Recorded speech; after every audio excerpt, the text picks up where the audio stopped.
नमस्कार। सबसे पहले हिंदी एजुकेशनल चैनल में मैं आपका स्वागत करता हूं। आज मैं आपके समक्ष हिंदी साहित्य के श्रेष्ठ निबंधकार पंडित विद्यानिवास मिश्र द्वारा रचित मेरे राम का मुकुट भीग रहा है निबंध का मूल भाव या सार या सारांश या सारगर्भित आलोचना को आपके समक्ष प्रस्तुत करना चाहता हूं। इसे आप ध्यान देकर सुनने की कोशिश कीजिएगा। तो चलिए मैं इस निबंध की आलोचना आपके सामने शुरू करता हूं। पंडित विद्यानिवास मिश्र द्वारा रचित मेरे राम का मुकुट भीग रहा है शीर्षक निबंध का मूल भाव या सार या सारांश या सारगर्भित आलोचना। पंडित विद्यानिवास मिश्र आधुनिक हिंदी साहित्य जगत के एक उच्च कोटि के निबंधकार हैं। ये मूलतः शुक्लोत्तर युग के एक महान ललित निबंधकार हैं। इन्होंने अपने निबंधों के माध्यम से जहां एक ओर भारतीय सभ्यता संस्कृति ऐतिहासिकता प्राचीनता आदि की गौरवपूर्ण झांकी को प्रस्तुत किया है, वहीं दूसरी ओर इन्होंने अपने निबंधों के माध्यम से युगीन समस्याओं को भी बड़े ही सुंदर ढंग से प्रस्तुत करने का प्रयास किया है। इनके निबंधों में मानवतावादी चेतना, लोक चेतना तथा सामाजिक चेतना आदि गुण भी भरे हुए दिखलाई पड़ते हैं। मेरे राम का मुकुट भीग रहा है इनका एक श्रेष्ठ तथा बहुत ही लोकप्रिय निबंध है। यह एक ललित निबंध है। यह निबंध मेरे राम का मुकुट भीग रहा है जो 1974 ईस्वी में प्रकाशित हुआ था। यह निबंध उसी पुस्तक में संकलित है। यह निबंध उनकी बहुचर्चित निबंधों में से एक निबंध है। यह एक विचार प्रधान निबंध है। इस निबंध के माध्यम से निबंधकार ने जहां एक ओर हमारे देश की प्राचीन ऐतिहासिक पौराणिक घटनाओं एवं पात्रों के चित्रों को हमारे समक्ष प्रस्तुत किया है, वहीं दूसरी ओर इन्होंने आधुनिक युग की विभिन्न समस्याओं जैसे आज की युवा पीढ़ी, निराशा, श्रमिक वर्ग, निर्वासित समाज, माता पिता की चिंता व ममता, आज के समाज में असुरक्षा, सामाजिक उदासी, अभाव, हजारों तरह के कार्यों में बाधाएं, ईश्वर की नश्वरता, सुख दुख के मिश्रण, ग्रामीण परिवेश व वातावरण, तंगी, तनाव इत्यादि चीजों को भी बड़े सुंदर ढंग से इस निबंध के माध्यम से दिखलाने का प्रयत्न किया है।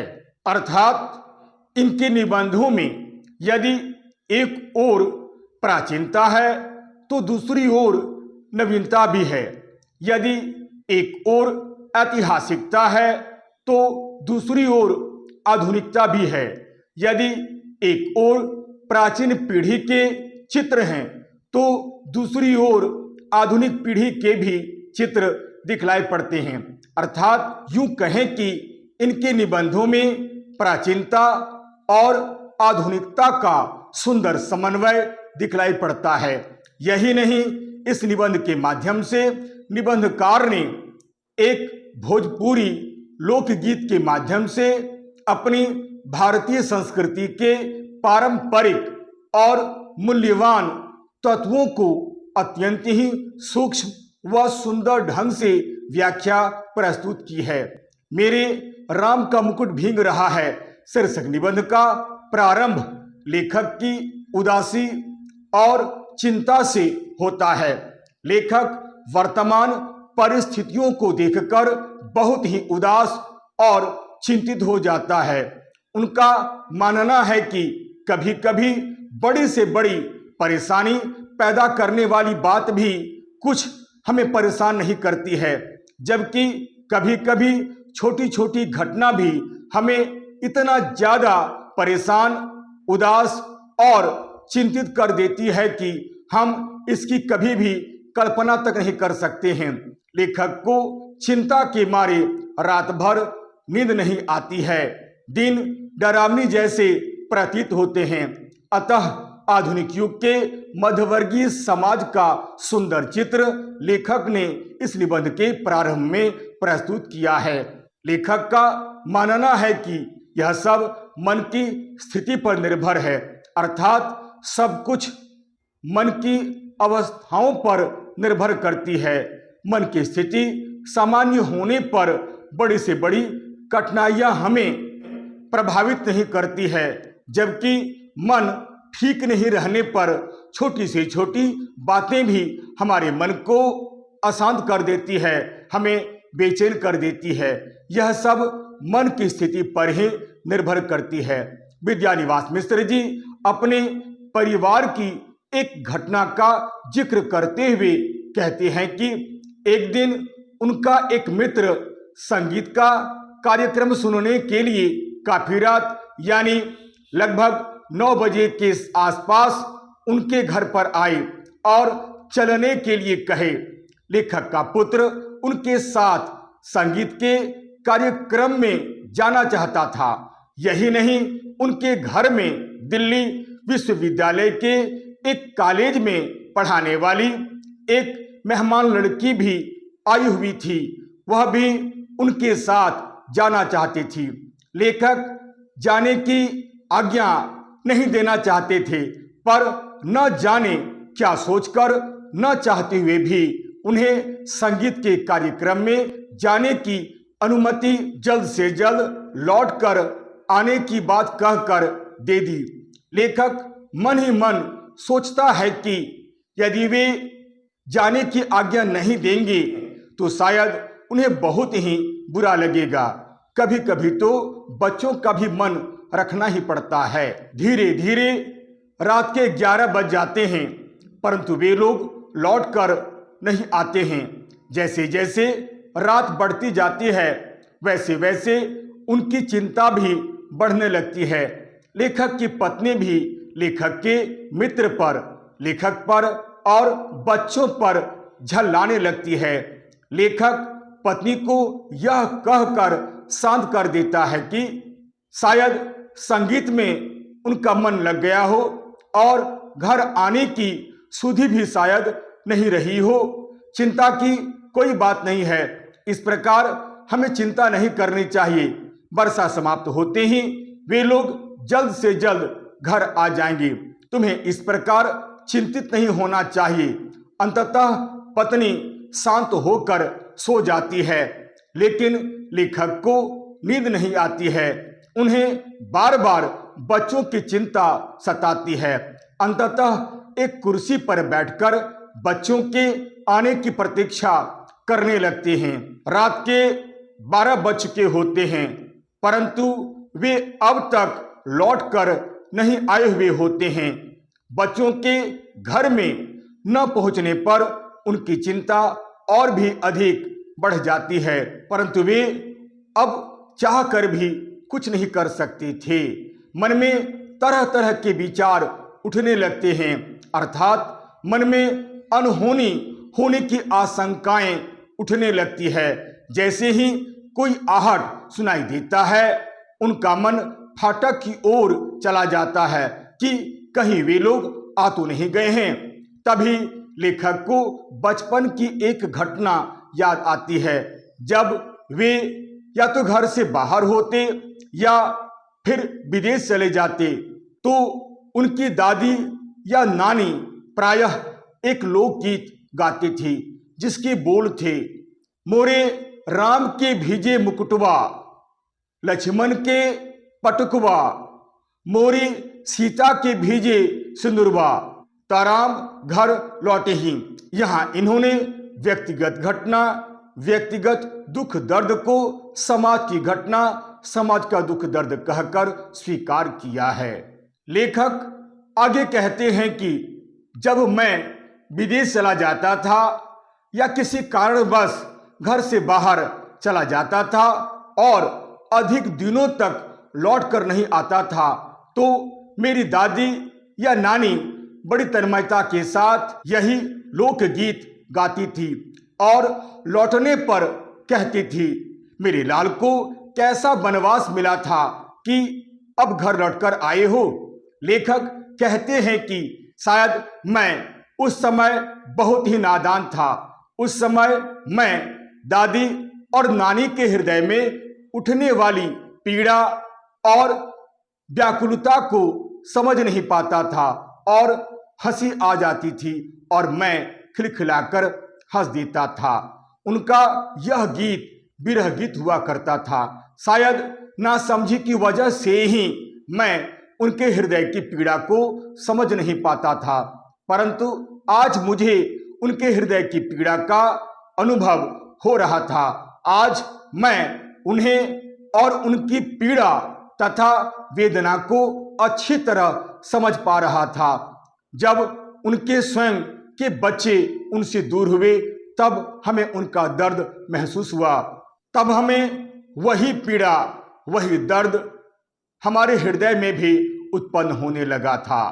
लेखक बेसब्री से दरवाजे पर अपनी आंख गड़ाए हुए प्रतीक्षा कर रहे थे, लेकिन संगीत का कार्यक्रम देखकर अब तक वे लौटकर घर नहीं आए थे।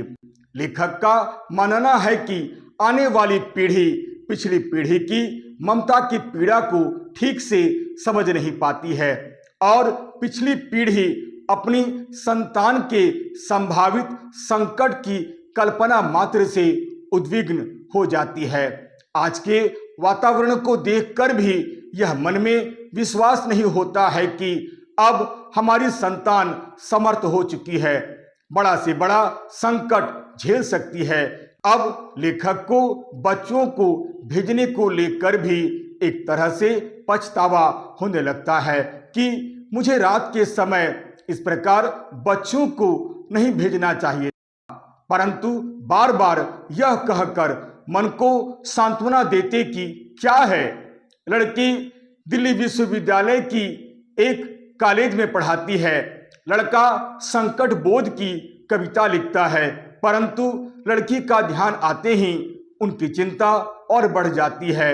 लेखक को आज का वातावरण बिल्कुल अच्छा नहीं लगता है। लौटते समय कहीं उनके साथ कुछ अनहोनी न हो जाए, यह सोचकर लेखक का हृदय धड़कने लगता है। उन्हें पछतावा होने लगता है कि आखिरकार मैंने उन्हें क्यों भेज दिया, मुझे उन्हें रोकना चाहिए था। इस घटना के द्वारा इन्होंने आज के दूषित समाज में सुरक्षा के अभाव को भी बड़े सुंदर ढंग से दिखलाने का प्रयास किया है। आज के समाज की इस असुरक्षा का चित्र आधुनिक समस्याओं का बोध कराता है। लेखक को तुलसीदास द्वारा रचित रामचरितमानस का वह प्रसंग भी याद आने लगता है। लेखक सोचता है कि आज देश में अनेक कौशल्याएं ऐसी हैं जिनके राम को वनवास हुआ है, रोजी रोटी की तलाश में वे घर से बहुत दूर हैं। इनको अपने राम के मुकुट के भींगने की चिंता सता रही है। राजा राम के साथ उनके अंगरक्षक लक्ष्मण के दुपट्टे और सौभाग्यवती सीता के सिंदूर के भींगने की चिंता है। लेखक को लगता है कि इस देश में ही नहीं, विश्व की एक कौशल्या है जो अपने राम के मुकुट, लक्ष्मण के दुपट्टे और सीता के सिंदूर के भींगने को लेकर चिंतित है। इनकी कौशल्या समाज की कौशल्या, विश्व की कौशल्या बन जाती है। आज अनेक राम, लक्ष्मण और सीता वनवास में हैं, जिनकी माताएं और अयोध्या चिंतित है। यहाँ निबंधकार ने राम, लक्ष्मण और सीता के माध्यम से रोजी रोटी की तलाश में कर्म करने वाले व्यक्तियों की ओर संकेत किया है, जो घर से बहुत दूर रहकर अपना पेट पालते हैं और उनके माता पिता तथा ग्रामवासी या उनके परिवारजन चिंतित रहते हैं। लेखक आगे कहता है कि राम को तो केवल एक ही बार वनवास मिला था। लौटकर आने पर उन्हें राजगद्दी मिल गई थी, लेकिन सीता को दूसरी बार भी वनवास मिला था, यानी उसे दोहरे वनवास की पीड़ा झेलनी पड़ी थी। पहला वनवास तो उनका उतना कष्टकारी नहीं था, क्योंकि उस समय उनके साथ राम और देवर लक्ष्मण थे, जबकि दूसरी बार के वनवास में सीता को अनेक तरह की यातना झेलनी पड़ी थी, क्योंकि वह अकेली थी, साथ साथ वह गर्भवती भी थी। प्रसव पीड़ा के समय भी उनकी सहायता करने वाला कोई नहीं था। पुत्र जन्म के समय संभालने वाला, प्रकाश दिखलाने वाला और गीत गाने वाला भी कोई नहीं था। उन्हें अकेले यह पीड़ा भोगनी पड़ी थी। सीता के मन में पीड़ा का उफान उठता है, लेकिन पुत्रों की सूरत देखते ही उनका दुख दूर हो जाता है और चित्त भी शांत हो जाता है। पर वनवास की पीड़ा का उफान यानी उबाल सदा बना ही रहता है। लेखक कुर्सी पर बैठे बैठे यही सोचते रहते हैं कि तभी दरवाजे पर खटखट का स्वर सुनाई पड़ता है। दरवाजा खुलता है और बच्चे घर में प्रवेश करते हैं। आंखों में इतनी कातरता थी कि उन्हें कुछ कहते नहीं बना और सिर्फ इतना ही कहा कि तुम लोगों को इसका कोई अंदाजा है कि हम लोग कितने परेशान हैं और अभी कितना बजा है? भोजन दूध सब धरा का धरा रह गया, किसी ने भी छुआ तक नहीं। मुंह ढांपकर सोने का बहाना लेकर सभी अपने अपने कमरे में चले गए। मैं भी बिस्तर पर ही पड़ा रहा, पर अर्धचेतना अवस्था में फिर वहीं खो गया, वहीं लौट आया। लेखक के लड़के संगीत से भींगकर वापस आ गए हैं। लेखक के सोचने का तार टूट जाता है। पूरब में उजाला फैलने लगता है। मोरे राम के भीजे मुकुटवा गीत से लेखक के मन में सिहरन पैदा होने लगती है। उसका सूखा मन भीगता नहीं तो थोड़ा नम अवश्य हो जाता है। महीनों की उमड़ी उदासी बरसना चाहती थी, वह बरस नहीं पाती, यह दूसरी बात है। निबंध की कथा यहीं समाप्त हो जाती है। यह निबंध भाव पक्ष के साथ साथ कला पक्ष की दृष्टि से भी काफी सफल, सुंदर एवं उच्च कोटि का निबंध है। इस निबंध की भाषा सरल, सहज, स्वाभाविक, प्रभाव उत्पादक एवं परिमार्जित है। इस निबंध में सर्वत्र ही बोलचाल के शब्दों की ही प्रधानता रही है, परंतु इसके साथ ही साथ कहीं कहीं पर संस्कृत के तत्सम शब्दों का भी प्रयोग हुआ है। यही नहीं, कहीं कहीं पर अरबी, फारसी के शब्द भी मिलते हैं।